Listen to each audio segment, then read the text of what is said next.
Hello. So today I'm going to be doing a video on the quest for El Dorado. It's not that it's a game that I've only played once like I had been doing, but finally after more than a year I'm going to be getting together with my gaming buddies and well, in a few weeks anyway, and we're going to be playing some games. And one of the games we're going to play for one of our short games is going to be Quest for El Dorado. And so I thought I needed to go ahead and play it again to refresh myself on it, even though it's pretty simple. I hadn't played it in a while, and so thought I'd go ahead and do a video on it. So let's get with setup. Alright, first thing you'll do in setup is set up the map. For your first game, it gives this suggested setup, but there are some alternate setups on the back, easy, moderate, and difficult. And then of course you can just make your own map. But for this video I'm going to go ahead and do with the suggested starting setup. So you find the tiles like here. Your starting tile is B, which you'll know it's this one because it has the spaces for the starting players. And you just set it like so, and you find the next one, which would be C. And you can actually find the letters for these. They're pretty hard to see, but if you look here in the center hex on each tile, and they're double-sided, so like this is C, but if you look on this other side, it's a D. So I'm going to go ahead and find all the tiles we see here, and I'll come back. Alright, so you'll notice I set out the 5 tiles as shown in the setup diagram, but I left little gaps here, and that's because you need to shuffle these blockade tokens. They're, have graph, so you need to shuffle them up, and then you put one in between each tile. I think it says to put it face down and then flip it over later. That's kind of more of a pain to me, so I just figure as long as I shuffle and pick one, and then I'll stick it in. So let me go ahead and do that, and I'll be back. Alright, I got my blockade shuffled and put the random blockade tokens between each tile. There's not one in this map between the goal of El Dorado there, and that leaves 2 left over, which will just go back in the box. Alright, then each player will receive their playing piece, an expedition board, and 8 cards in their color, and you can tell the color by this little marking here. So those are the 8 starting blue cards. I'm playing 3 players, so I got red and yellow. There is another color, white, for playing 4 players. There are actually 2 of these playing pieces that come in the game, but the second piece for each player is only used in the 2-player game. So since I'm playing 3-player game, each player just gets 1 piece. And then you'll shuffle up these cards and put them in your draw deck there. Rules say whoever sat at the table first gets the starting player token, which is this Indiana Jones looking hat. You can decide, first player however you want, really, but the rules state whoever sat at the table first. So in this instance, we'll just say blue, so he's going to get the first player token. The first player will place his playing piece on the number 1 spot on the starting tile. The second player, going in clockwise order, which will be yellow for us, will get to go on the 2nd space, and finally the 3rd player will go on the 3rd space. Of course, if we had a 4th player, he would go there. Next, you'll set up the marketplace. You'll sort the cards into their types. These is 3 Trailblazer, 3 Scout, 3 Jack of all trades. Each pile has 3 of each card. You'll notice that these starting decks have this little brown dot, and they are the starting cards in the marketplace. So you'll have 6 decks that take up your starting spaces on the marketplace, and your other 12 decks of cards will just be separated and placed above the marketplace board somewhere on your table. Each player will then draw 4 cards into their hand. Of course, their hand would be, not revealed to the other players, but since I'm playing solo today, I'm just going to have them face up. And that's it. That's all there is to set up. And now we'll get into how you actually play the game. So the goal of the game, it's basically a racing game. You're trying to get your playing piece across the map that you've set up and be the first one to reach El Dorado, which would be one of these water spaces here. And you do that by playing your cards. So each player will take a turn, starting with the first player, and the turn structure is broken up into 3 phases. You have your play cards phase, and you can play the cards that are in your hand, as many as you can. And in fact, this little expedition board gives you a good explanation of what you can do. So first, in the play cards phase, you'll do movements. So you'll play cards from your hand one by one to move spaces on the board. So you'll see to move to one of these spaces, you have to play a card with at least 1 machete on it. So for example, here, player 1, he's got this Explorer card. He can play that in front of him. It's worth 1 machete, so he can move a space of 1 machete. Now the other cards in his hand are gold cards, and that none of the spaces around him require a gold card to move. Now if he was here and he wanted to move into this village, it would cost 1 gold, so he could play another card and move into that 1 gold space. But then at that point he would be out of cards to move, and really in the first case he was out right there, leaving him with 3 gold cards left in his hand, but no more movement he could do. So the next part of the play cards phase, and of course the official rules here say play cards from your hand, match the power symbol, and move to suitable spaces. So these are the power symbols, and you can move on to the spaces that match your card that you're going to play. Later on you'll see that some of these spaces require, like this card, this space would require space with at least a card with a power of 2 machete. You can't combine cards, so you couldn't play 2 1 machete cards to move on a 2 machete space. You would have to have a card such as this scout card that's worth 2, and then you could move on to that. Now you can, if you have a 2 scout card, you could play that to move 2 1 spaces. You can do that, but you can't combine cards to meet the requirements of a space. You have to have a card that at least meets the requirements of that space, and if there's any left over, then you can use it to move further. And so the types of spaces that there are these jungle spaces that have the machete power that you need. Again, as I talked about, there's the village spaces that require 1 or more gold to move through. These all require 1, but later here you'll see you'll require a card that provides 2, 3, maybe even 4 gold to move through. You've got water spaces that require cards with a ore on them, and you've got these rubble spaces that require you to just discard any card to move. This one you have to discard 1, but like this one you would have to discard 3 to move on to that space. And these mountain spaces are impassable. You cannot move on to those spaces at all. There is an optional variant of the game that comes with tiles that go on these mountain spaces, and if you're adjacent to them you get to draw the tile, and they have powers similar to some of the cards, but the basic game, which we're going over here, we don't use those tiles.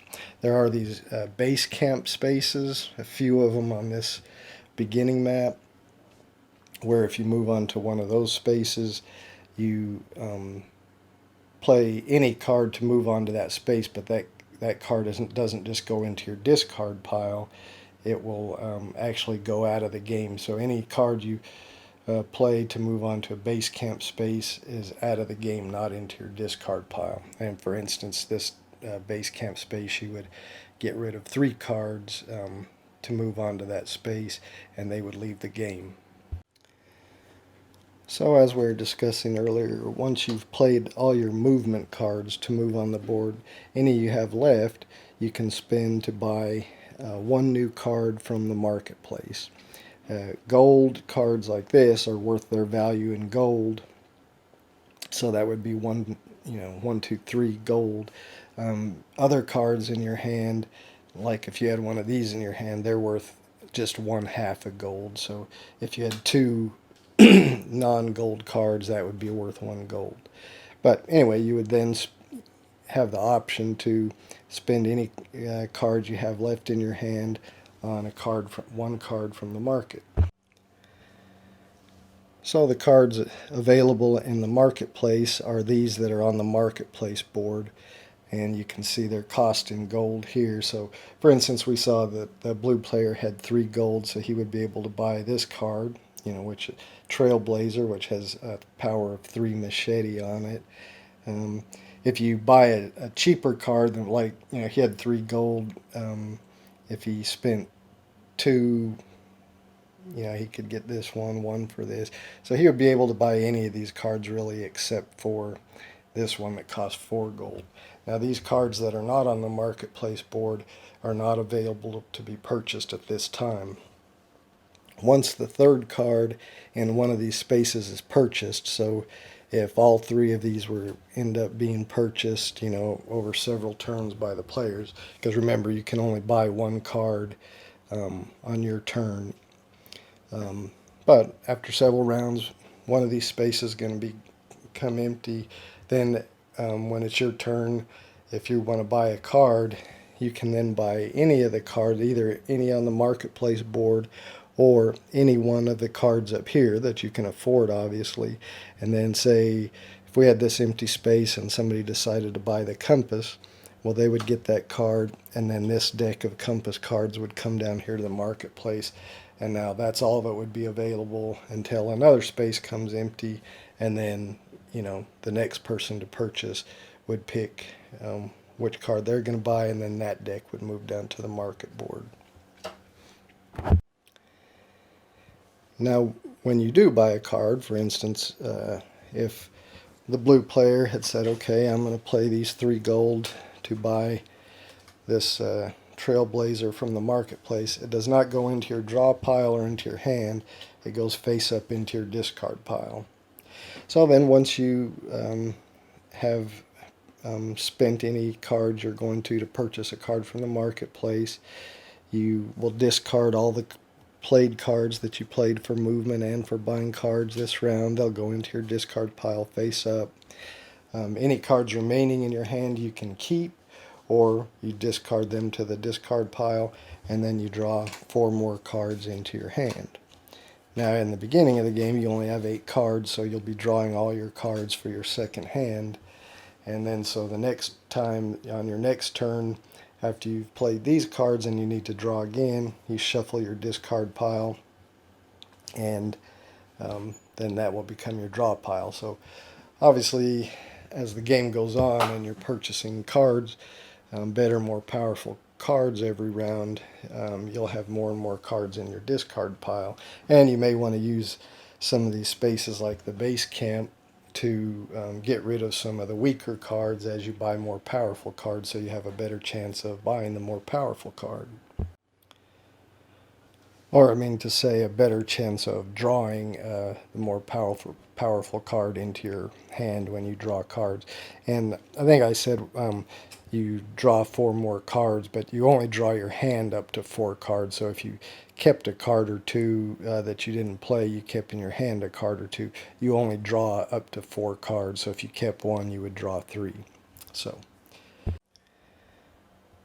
now some of the cards that you'll end up purchasing, you see have this X symbol on them, card with an X. So when you play those cards, they immediately go out of the game, so they won't go into your played area and your discard pile when you. So like if you purchased this treasure chest card, it would go into your discard pile. Then later, if you drew it and play it, then it's just discarded out of the game. And that's how it is with any of these cards that have an X. Well, not this one, but this one that has the X. When the X's are down here, once you play that card, it's out of the game, not into your discard pile. So again, back to our example turn. After you've played your cards for movement, played your cards to buy a new card from the marketplace, discarded cards, and then drawn your hand back up to 4 cards, then it goes to the next player in clockwise order. And the game will continue like that until one player reaches one of these water spaces on El Dorado. Then they move their pawn up onto the gold, leaving those spaces open for other players, because anybody else that hasn't gone that round for their turn, they still have opportunity to take their turn. So somebody else, may also reach El Dorado that same turn, and if so, again, they'll move onto one of these spaces and then move their pawn out of the way and up onto the gold area. Now, we haven't talked about these blockades. If you reach here and you want to move to the next tile, first you have to pass the blockade. So if blue wanted to move to the next tile before he could do that, he would need to discard any 2 cards. That's what this blockade is saying. If he does that, then he removes this blockade and keeps it, and then just shoves this tile forward. Then no other players need to do that. There's no blockade they need to get by to move on to the next tile. But the blue player will keep that blockade, and the reason that comes important, because if more than one player does reach El Dorado on the final turn of the game, which is triggered, of course, when somebody does reach El Dorado. If more than one player reach El Dorado, then the tiebreaker is determined by who has the most of these blockades. And remember, there's 5 of them on the board. And if it just so happens that 2 players tie not only in reaching El Dorado, but in the number of blockades, then it's whoever has the highest powered blockade. They have a number on them, like this is a 6. So whoever has the highest powered blockade would then win.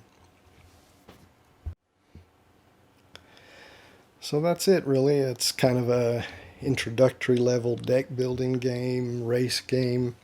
It's pretty quick, and it's fun. It's fun for what it is. So why don't we just go through a few quick example turns just to show how it works in action, and then we'll wrap it up. Alright, we got everything set back how it is. Blue's first, so he's got this hand of cards, so he's going to play this explorer to move. Now, I also didn't mention in the overview, but you cannot move onto a space that contains another player. You can't move onto it or through it. So you can block players by moving in front of them. So anyway, blue moves there. He's got another machete card, so he'll move there. That leaves him with a sailor, for going over water.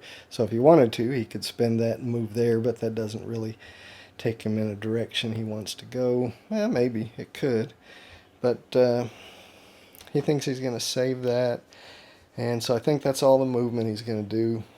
That leaves him 1 gold he can spend, so he's going to spend that 1 gold to buy this scout card, which costs 1 gold, and that goes into his discard pile.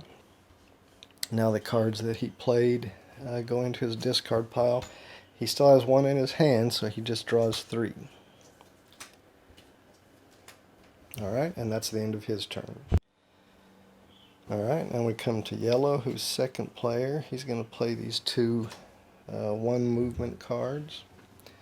So he's going to go 1, 2. He can't go here because blue will block him off. So I think that's all the movement he's going to be able to do. And then he's left with 2 gold. So he's going to spend those 2 gold, and he's going to buy this Jack of all trades cards. Okay, that goes into his discard pile now, along with the cards he played. And since he played all 4, he'll draw his remaining 4 cards into his hand. Alright, we're back here to red. He's only got 1 movement card really, so he's going to play that and move there. That's really all the movement he can do. He's got 3 gold he can spend, so he's going to buy this Trailblazer card.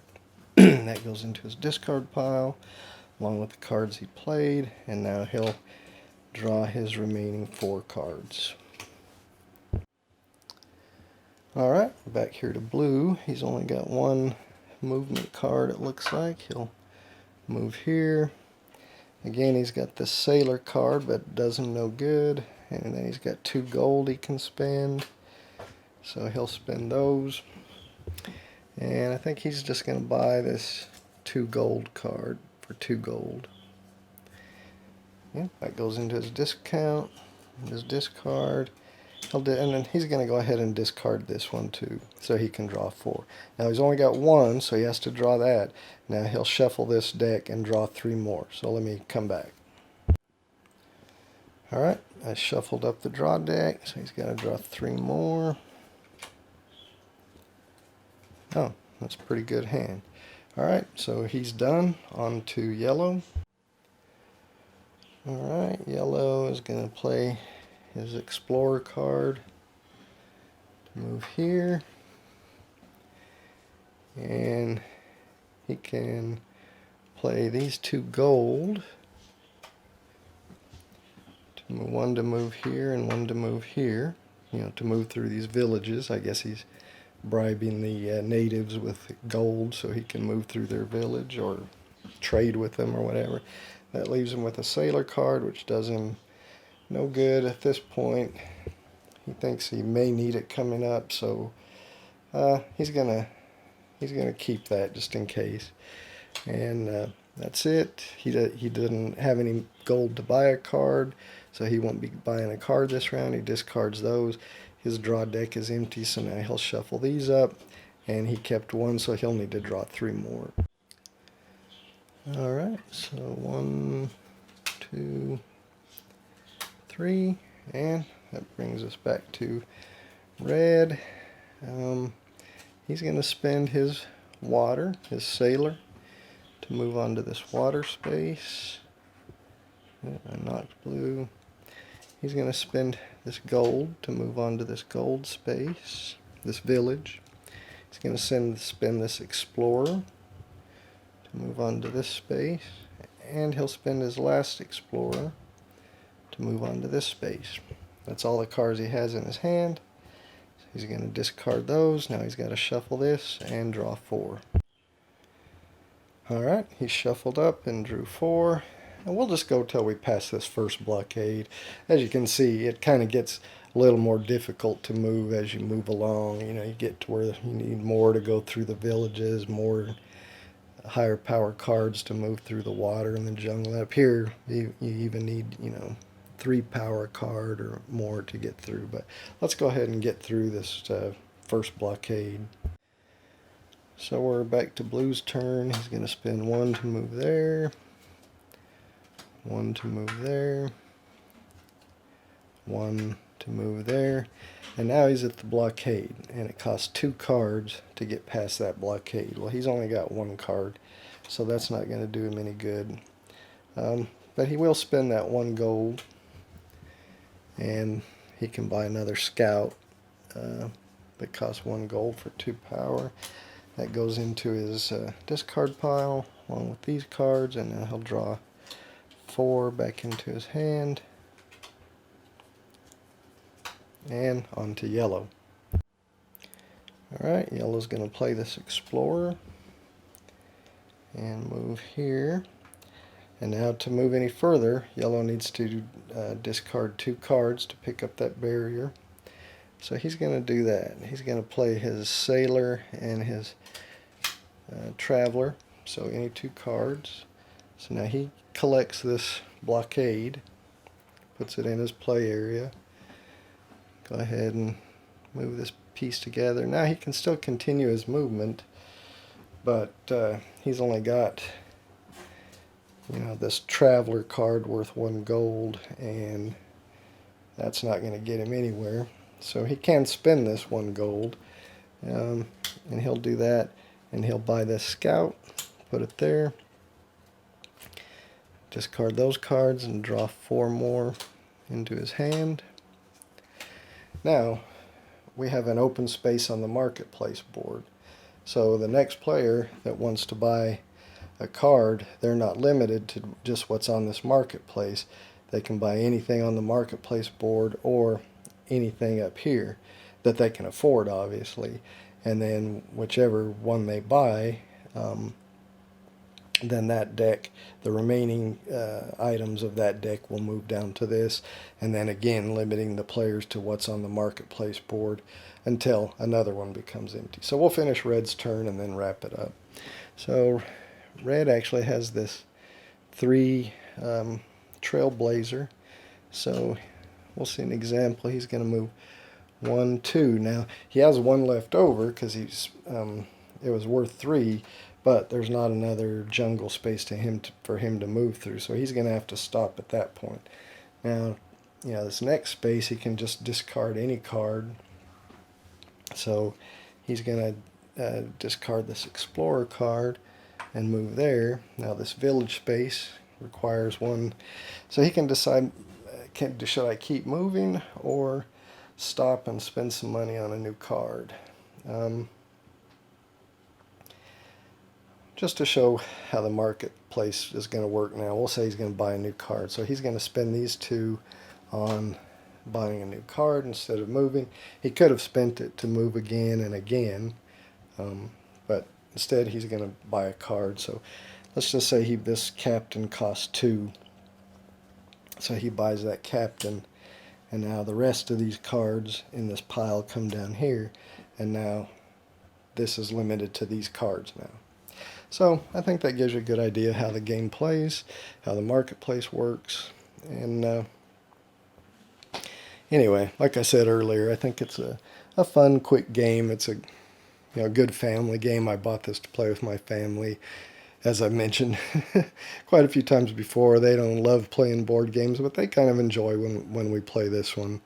And again, it's a good one to start out a game day or game night, just a quick game to get people into the mood.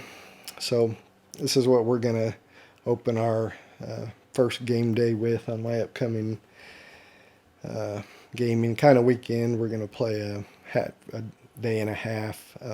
So anyway, over the next couple of weeks we'll get into some of the other games we're going to play, but that's it. Thanks for watching. I hope you enjoyed it.